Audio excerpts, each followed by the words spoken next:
Եթերում լուրերի ժամն է, բարի երեկո։ Եվ այսպես այսօր հայրենիքի պաշտպանության համար զոհվածների հիշատակի եւ խոնարհումի օրն է։ Անմահների բարձունքն առավոտից մարդաշատ էր։ Վարչապետ Նիկոլ Փաշինյանը, նախագահ Վահագն Խաչատուրյանի, ազգային ժողովի նախագահ Հալեն Սիմոնյանի եւ Հայաստանի բարձրագույն ղեկավարության հետ այցելել է Եռաբլուր զինվորական պանթեոն հարգանքի տուրք մատուցել կյանքը հանուն հայրենիքի զոհաբերած հայրենիքի հիշատակին։ Վարչապետը ծաղիկներ է խոնարհել սպարապետ Վազգեն Սարգսյանի, Անդրանիկ Գոզանյանի շիրիմներին եւ ծաղկեպսակ զոհված ազատամարտիկների հիշատակը հավերժացնող հուշահամալիրին։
Արցախի կանչը հուշահամալիրի մոտ տերունական աղոթք է հնչեցրել Դադիվանքի վանահայր Տեր Հովհաննես Քահանա Հովհաննիսյանը։ Մենք պարտավոր ենք ամեն օր, ամեն ժամ, ամեն շաբաթ ու ամեն ամիս հիշատակել մեր տղաներին, այն տղաներին, որոնք նահատակվել են հանուն հայոց ազգիս, փառք մեր տղաներին, փառք նրանց, ովքեր հիմա մոտեցել են երկնային զորքին։ Այսօր մեր երկնային զորքի հիշատակի օրն է։ Աստված օրհնի ձեզ, Եռաբլուրում ասել է Տեր Հովհաննեսը։ Ոմանք ասում են 27-ը լավ օր չի, ճիշտ օր չի, դա թող մնա այն մարդկանց համար, ովքեր որ որոշել են, բայց մենք պարտավոր ենք ամեն օր, ամեն ժամ, ամեն շաբաթ, ամեն ամիս հիշատակել մեր տղաներին։ Այն տղաներին նորից եմ կրկնում, որոնք իրենց ամենաթանկն են նվիրել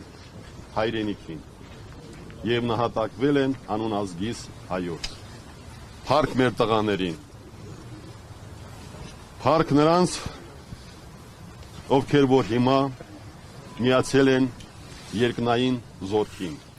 Մեր նահատակներն ընկել են, որ Հայաստանի Հանրապետությունը բարձրանա եւ հետեւաբար պետությունը զարգացած ուժեղ անվտանգ բարեկեցիկ եւ երջանիկ Հայաստանի Հանրապետությունն է։ Մեր նահատակների հիշատակն ամենածանրակշիռ կերպով հավերժացնող եւ նրանց հետնորդներին ապրեցնող ամենատեսանելի հուշարձանը։ Վարչապետն է ուղերձել, մեջբերում է։ Մենք այսօր կենտրոնացած ենք հենց այս խնդրի վրա։ Հայաստանի Հանրապետության հարատևությունը, մեր պետականության ու նրա ինստիտուտների ուժեղացումը, պետությունը քաղաքացիների անվտանգության ու բարեկեցության աշխատող գործիք դարձնելը, մեր երկրի անկախությունը, ինքնիշխանությունը, տարածքային ամբողջականությունն ու սահմանների անձեռնմխելիությունը ամրացնելը, երկրային բանակի շարունակական զարգացումն է այն անելիքը, որը մեզ հնարավորություն կտա նայել դեպի երկինք, մեր երկնային բանակին եւ ժպիտ ստանալի պատասխան։ Սիրելի իմ եղբայրներ եւ քույրեր, դուք իզուր չեք ընկել։ Ձեր զոհողությունը նոր գիտակցություն է ստեղծել, ձեր զոհողությունը բացել է մեր աչքերը, բարձրացրել մեր միտքը,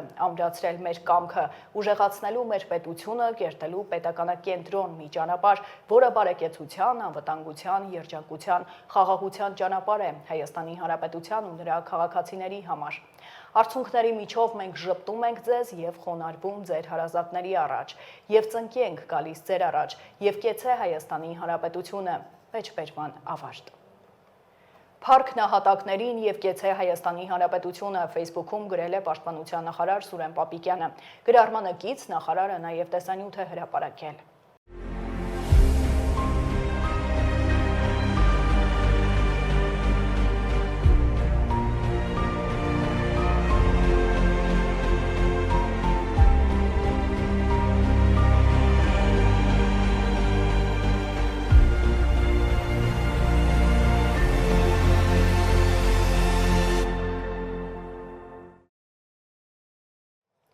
Բանակում ինքնասպանության դեպքերը նվազել են, Պաշտպանության փոխնախարարն է հայտարարել լրագրողների հետ զրույցում։ Արման Սարգսյանն ասել է, որ Պաշտպանության նախարարը խորհուրդ է տվել քաղաքական գործիչներին եւ առհասարակ հասարակությանը, նաեւ լրագրողներին, որ պետք չէ այդ լուրերի տարածողը դառնալ եւ դժբախտությունների ու մահերի մունետիկը լինել։ Փոխնախարարը նաեւ նշել է, թե նախորդ տարի ծառայության հետ կապված քանի մահվան դեպք է գրանցվել։ Բնի էջը նաեւ հրապարակել է, որ վերջին տարիներին ունենք դեպքերի նվազում եւ այդ հարցը չարչարված հարց է եւ նաեւ Պաշտպանության նախարարը վերջին օրը խորհուրդ տվեց քաղաքական գործիչներին եւ առհասարակ հասարակությանը եւ նաեւ ես լրագրողներին այդ կոչը կարող է հնչել, որ պետք չի այդ լուրերի տարածողը դառնալ եւ դժբախտությունների ու մահերի մունետիկը լինել։ Եթե չեմ սխալվում, պարոն Պապիկյանը հենց այդպես բնութագրեց, որովհետեւ նախորդ տարի ընդամենը ծառայության հետ կապված եղել է 6 մահվան դեպք։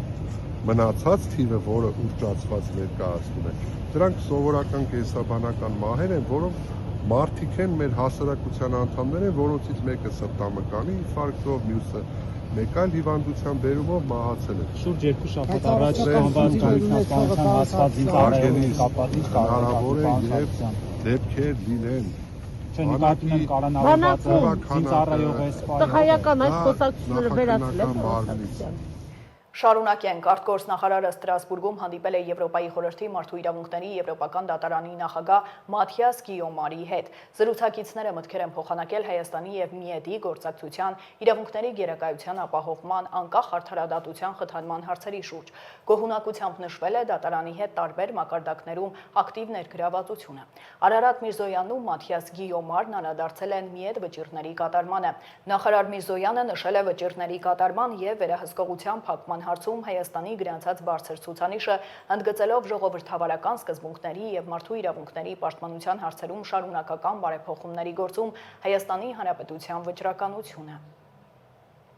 Արարատ Միրզոյանը հանդիպել է նաև Մոլդովայի փոխվարչապետ արտգործնախարար Միխայ Պոպշոյի հետ։ Նախարար Միրզոյանը շնորհավորել է գործընկերոջը Եվրոպայի խորհրդի նախարարների կոմիտեի նախագահությունը ստանձնելու կապակցությամբ։ Միրզոյանն ու Պոպշոյը քննարկել են Հայաստանի եւ Մոլդովայի գործընկերության զարգացման եւ երկկողմ օրակարգի ընդլայնման հնարավորությունները, ընդգծվել է ընդհանուր հետաքրքրություն ներկայացնող ոլորտներում, այդ թվում տնտեսական գործակցության ակտիվ խթանման հարցում հետաքրքրությունը։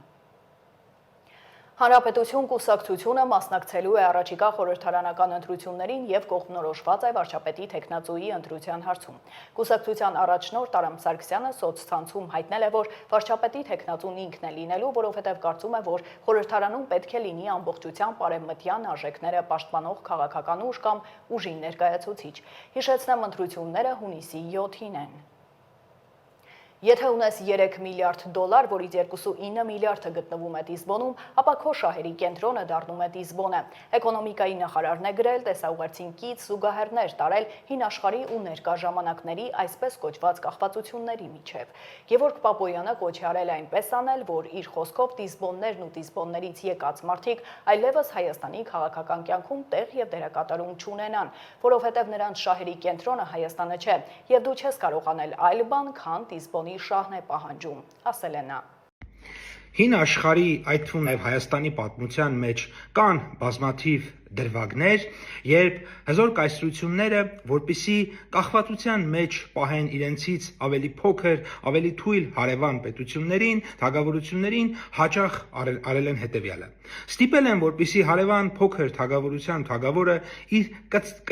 դստերը կնության տա մեծ պետության կայսեր ընտանիքին կամ առհասարակ հզոր պետությունները երբեմն հարևան թագավորության որդիներից մեկին պատանդ են վերցրել պահել, որպիսի օրինակ հանկարծ այդ փոքր պետությունը, թագավորությունը, այդ թվում օրինակ Հայաստանը երբեք իր մտքով չանցնի սեփական ինքնուրույն քաղաքականություն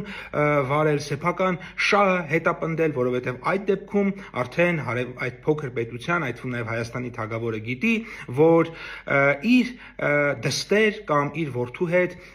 հարևան պետությունում պայմանական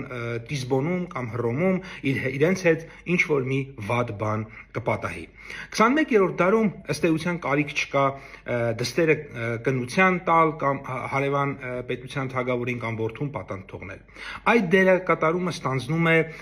կապիտալը, փողը։ Այսինքն պայմանական բավարար է, որպեսզի պայմանական Հռոմում կամ Դիզբոնում լինի այդ անձի հարստությունը, օրինակ մոլերը, արտադրական տարածքները, վիլաները, բանկային հաշիվները եւ այդ ժամանակ բնականաբար այդ մարդը պարզապես չի կարող լինել անկախ, քանի որ իր շահերի կենտրոնը արդեն Հայաստանում չէ, այլ այդ պայմանական Դիզբոնում է գտնվում եւ բնականաբար նոր ժամանակների Դիզբոնին էլ ձեռք է տալիս, որ այդ մարդիկ այդ փոքր պետությունում քաղաքականությամբ զբաղվեն, երկրի կառավարման մեջ դերակատարում ունենան, որպեսզի երբ պետք լինի այդ մարդու ականջից բռնած, այսպես տանեն այնտեղ, որտեղ որ պետք է եւ ասեն անի այն, ինչ որ պետք է այդ նոր ժամանակների Դիզբոնին, բնականաբար ի հաշիվ այդ փոքր պետության, այս դեպքում Հայաստանի եւ հայ ժողովրդի շահերի։ Ուրեմն եկեք այնպես անենք, որպեսզի Դիզբոնները եւ Դիզբոնից եկած մարդիկ Հայաստանում, Հայաստանի քաղաքական կյանքում դերակատարում չունենան, որովհետեւ նրանց շահերի կենտրոնը Հայաստանում չէ, որովհետեւ օրինակ եթե դու ունես պայմանական 3 միլիարդ դոլար փող, որից 2.9 միլիարդ դոլարը գտնվում է այդ նոր ժամանակների Դիզբոնում, ապա քո շահերի կենտրոնը ավտոմատ դառնում է այդ նոր ժամանակների Դիզբոնը, եւ դու չես կարող անել այլ բան, քան այդ նոր ժամանակների Դիզբոնի շահն է պահանջում։ Շարունակենք, խոշոր ավտովթարներ են տեղի ունեցել Արագածոտնի մարզում, ժամը 11-ի սահմաններում Թալին Բազմաբերդ Կաքավաձոր Խաչմերուկի մի քանի հատվածներում բախվել են տրանսպորտային միջոցներ։ Շամշյանի տեղեկացմամբ վթարների հետևանքով ըստ նախնական տեղեկությունների կա մոտ 10-ից ավելի վիրավոր, որոնց առաջին օգնության են հասել քաղաքացիները, ապա հրշեջ փրկարարներն ու պարեկները։ Բոլոր վթարների վայրերում պարեկները սահմանազատում են կատարել եւ համայնքային ոստիկանների հետ պարզել մեքենաների սեփականատերերի, վարորդների եւ վիրավորների ինքնությունը։ Որոշ հատվածներում վթարված մեքենաների պատճառով երթևեկությունը դարձել է մասամբ դանդաղընթաց։ Ֆոտոլրագրողը հայտնում է, որ ճանապարհն ամբողջությամբ մառախլապատ է։ Առողջապահության նախարարն է անդրադարձել դեպքին, զգոնության եւ զգուշության կոչ արել։ Անահիտ Ավանեսյանը Facebook-յան էջում գրել է, որ շտապօգնության ծառայության Արագածոտնի մարզային կայանի բրիգադներն այսօր առավոտից աշխատում են գերծանրաբեռնված, օպերատիվ բուժօգնություն տրամադրելով շղթայական վթարից տուժածներին։ 10 քաղաքացի հոսպիտալացվել է մարզային եւ Երևանյան բուժկենտրոններում։ Հիմա բուժզնման փուլում են, կան ծանր դեպքեր։ Նախարարը կոչ է արել պարտադիր ամրակապվել, մինչև 7 տարեկան երեխաների դեպքում օգտագործել քարսիտ։ Այժմ առաջարկում եմ ծանոթանալ աշխարհում կատարվող իրադարձություններին։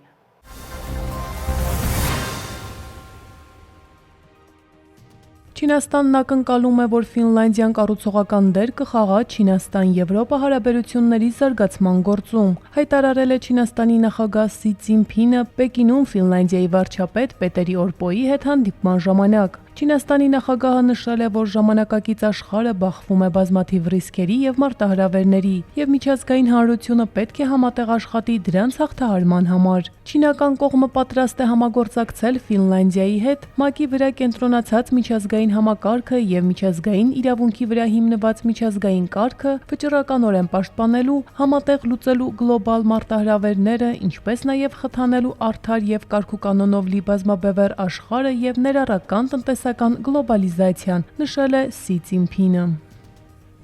Նյու Դելին եւ Բրյուսելը առևտրային համաձայնագիր են ստորագրել, որը կվերացնի մինչև 4 միլիարդ եվրոյի մաքսատուրքերը Եվրամիություն արտահանողների համար եւ կարող է կրկնապատկել Դաշինքից Հնդկաստան առաքումները։ Պայմանագիրը, որը Բրյուսելը համարում է ամենախոշորը, կկրճատի Եվրամիությունից Հնդկաստան արտահանման 96.6%-ի մաքսատուրքերը, նվազեցնելով եվրոպական ապրանքների, այդ թվում ավտոմեքենաների, ալկոհոլի եւ սարքավորումների արժեքը։ Համաձայնագիրը կնքվել է Եվրոպական հանձնաժողովի նախագահ Ուրսուլա ֆոն դեր Լեյենի եւ Եվրոպական խորհրդի նախագահ Անտոնիո Կոշտայի Հնդկաստան կատարած այցի ընթացքում։ Եվրամիության հայտարարության համաձայն Նյու Դելին Բրյուսելին կտրամադրի մաքսատուրքերի զեղչեր, որոնք իր մյուս առևտրային գործընկերներից ոչ մեկ չի ստացել։ Գործարքը ուժի մեջ մտնելուց առաջ կներկայացվի Եվրոպական խորհրդին եւ խորհրդարանին, ինչպես նաեւ Հնդկաստանի կառավարությանը հաստատման համար։ Բրյուսելի տվյալներով Եվրամիությունը եւ Հնդկաստանը տարեկան առևտուր են անում ավելի քան 180 միլիարդ եվրոյի ապրանքների եւ ծառայությունների հետ։ Մեր առևտրային համաձայնագրերը շատ կարևոր են Միացյալ Նահանգների համար։ Այս համաձայնագրերից յուրաքանչյուրում մենք արագ միջոցներ ենք ձեռնարկել մեր մաքսատուրքերն իջեցնելու համար, համաձայնեցված գործարքին համապատասխան։ Մենք իհարկե մեր առևտրային գործընկերներից ակնկալում ենք նույնը։ Այս մասին գրել է Միացյալ Նահանգների նախագահ Դոնալդ Թրամփը սոցիալական էջում։ Հարավային Կորեայի օրենսդիր մարմինը չի կատարում Միացյալ Նահանգների հետ կնքված համաձայնագրի պահանջները, քանի որ Կորեայի օրենսդիր մարմինը չի ընդունել մեր պատմական առևտրային համաձայնագիրը, ես սույնով բարձրացնում եմ Հարավային Կորեայի ավտոմեքենաների, փայտանյութերի, տեղագործական եւ մնացած բոլոր փոխադարձ մաքսատուրքերը 15%-ից մինչև 25%, նշել է Միացյալ Նահանգների նախագահը։ Արաբական Միացյալ Էմիրությունները թույլ չի տա իր տարածքն օգտագործել Իրանին հարվածելու համար։ Այս մասին հայտարարություն է տարածել երկրի արտաքին գործերի նախարարությունը։ Արտաքին գործերի նախարարությունը հաստատում է Արաբական Միացյալ Էմիրությունների հանձնառությունը թույլ չտալ իր օդային ցամաքային տարածքի կամ ջրերի օգտագործումը Իրանի դեմ ցանկացած թշնամական ռազմական գործողություններում եւ հրաժարվում է այդ կապակցությամբ որևէ նյութատեխնիկական աջակցություն ցուցաբերելուց, ասված է հաղորդագրությունում։ Նախարարությունը վերահաստատել է նաև այն համոզմունքը, որ երկխոսությունը, դեսկալացիան, միջազգային իրավունքի նորմերի պահպանումը եւ պետական ինքնիշխանության հարգումը ընթացիկ ճգնաժամերի կարգավորման ամենաարդյունավետ հիմքերն են, ընդգծելով վեճերը դիվանագիտական ճանապարհով լուծելու Միացյալ Էմիրությունների մոտեցումը։ Սիրիայի ժամանակավոր նախագահ Ահմեդ Ալ-Շարան չորեքշաբթի օրը կայցելի Մոսկվա հանդիպելու Ռուսաստանի նախագահ Վլադիմիր Պուտինի հետ։ Սիրիայի առաջնորդը վերջին անգամ Մոսկվա էր այցելել հոկտեմբերի կեսերին։ Այդ ժամանակ Պուտինը եւ Ալ-Շարան քննարկել էին երկկողմ հարաբերությունները։ Հանդիպումը Ռուսաստանի եւ Սիրիայի միջև առաջին բարձր մակարդակի շփումն էր Արաբական Հանրապետությունում իշխանափոխությունից ի վեր։ Ճապոնիայի վարչապետ Սանաե Տակայիչին փետրվարի 8-ին կայանալիք ստորին պալատի ընտրություններից առաջ կուսակցական առաջնորդների միջև բանավեճի ժամանակ խոստացել է հրաժարական տալ, եթե իր լիբերալ դեմոկրատական կուսակցության եւ Ճապոնիայի վերականգնման կուսակցության կոալիցիան չհաղթի մանդատների կեսից ավելին։ Եթե լիբերալ դեմոկրատական կուսակցությունն այս անգամ պարտվի, ես վարչապետ չեմ լինի եւ չեմ կարողանա իրականացնել իմ ուզած քաղաքականությունը։ Եթե լիբերալ դեմոկրատական կուսակցությունը եւ Ճապոնիայի վերականգնման կուսակցությունը չզբաղեցնեն տեղերի կեսից ավելին, ես անմիջապես հրաժարական կտամ, ասել է Տակայիչին հեռարձակման ժամանակ, պատասխանելով այն հարցին, թե արդյոք նա մտահոգված է ստորին պալատի լուծարումից հետո կառավարության վարկանիշի անկմամբ։ Վերջին հարցումների համաձայն Տակայիչի կառավարության հավանության վարկանիշը մնում է բարձր 60%, բայց ցույց է տալիս 4-ից 10%-ային կետի անկում կախված հարցումից։ ԱՄՆ-ում հզոր ձնաբքի հետևանքով առնվազն 30 մարդ է զոհվել։ Հունվարի 26-ին տեղի ունեցած հզոր ձմեռային փոթորիկից հետո, որն ավելի շատ ձյուն էր բերել հյուսիս-արևելք եւ սառույցով ծածկել հարավի որոշ հատվածներ, ամերիկացիներից շատերը կրկին բախվում են զրոյից ցածր ջերմաստիճան եղանակի եւ էլեկտրաէներգիայի գիշերային անջատումներին։ Ձյան առատ տեղումները կաթվածահար են արել երթևեկությունը, չվերթները չեղարկվել են, իսկ դպրոցները փակվել։ Ազգային օդերևութաբանական ծառայության տվյալներով Փիթսբուրգից հյուսիս գտնվող տարածքներում մինչև 50 սանտիմետր ձյուն է տեղացել, իսկ քամու պատճառով ջերմաստիճանը նվազել է մինչև -31 աստիճան Ցելսիուս։ Հունվարի 26-ին ABC-ն հղումանելով ազգային օդերևութաբանական ծառայության տվյալներին հաղորդել է, որ Միացյալ Նահանգներում տարածվող հզոր ձնաբքից տուժել է մոտ 200 միլիոն մարդ։ Որոշ շրջաններում ձյան շերտի հաստությունը հասել է գրեթե 40 սանտիմետրի։ Արմինե Գևորգյան, Update լրատվական։